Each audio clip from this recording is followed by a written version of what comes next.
Hardware costs are reaching historic lows, and global robot sales are hitting record highs. This is fueled by marketing promising effortless factory efficiency.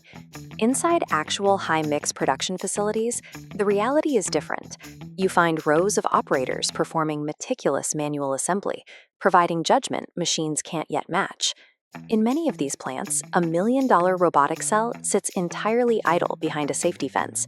Right next to it, a worker manually completes the exact task the machine was bought for. Corporate dashboards often focus on installed robots, showing a plant modernizing at an aggressive pace. But the secondary line, usable capacity, frequently flatlines. Rising installations without actual throughput means trapped ROI, with capital tied up in hardware failing to scale. This raises a question for any operator. Why do factories that look automated on a screen still secretly rely on humans as their real control system? The physical robot arm is a solved problem. We have been refining industrial manipulators for over 60 years, and today, the hardware is a standardized, reliable commodity. This chart reveals the true cost of automation. The $50,000 robot is a tiny fraction of the total expense. The massive block next to it is the integration ecosystem, the bespoke engineering required to make that arm work in a specific context. Most factories aren't pristine. They run on top of legacy conveyors and mechanical systems that communicate through decades-old analog protocols. This creates interface debt. It's the hidden cost and the multi-month delay required just to make ancient PLC networks talk to modern AI-enabled robotics. When firms rush into automation to offset labor shortages, they often layer complex new software directly on top of this unstable foundation. Ignoring interface debt turns a straightforward hardware purchase into an expensive integration sinkhole that keeps production lines dormant for months. Standard robots excel at repetitive, bounded tasks, but real factory floors are chaotic, high-mix environments where variability is the only constant.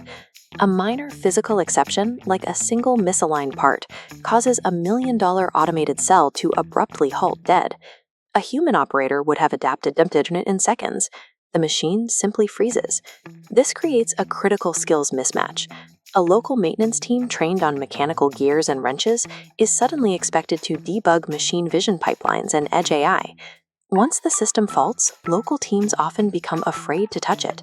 The robot effectively becomes an untouchable artifact, too complex to fix and too expensive to risk further damage. Ownership of the line then shifts outside the plant. The factory becomes dependent on a monopoly of external integrators to handle every software fault or line change. The mechanical arm functions perfectly, but the factory has spent millions to trade local control for a permanent dependency on outside specialists. These failures stem from a governance gap. where the hidden risks of rigid automation are quietly offloaded onto the human workers who must manage the fallout. Serious operators are reclaiming control by starting on paper. They perform a one-cell truth audit, mapping exact cycle times and failure modes before writing a single line of code. They prioritize boundary specifications, defining exactly what the robot is forbidden from doing, rather than chasing a wish list of impressive but unproven AI features.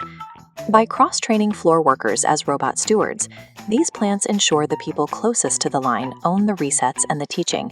This cuts the external integrator out of the daily feedback loop. Engineering exists to isolate danger and reduce human risk. At its best, technology doesn't just improve a balance sheet, it restores dignity to the work. Automation creates usable capacity only when the process is made legible and when the control point lives securely on the factory.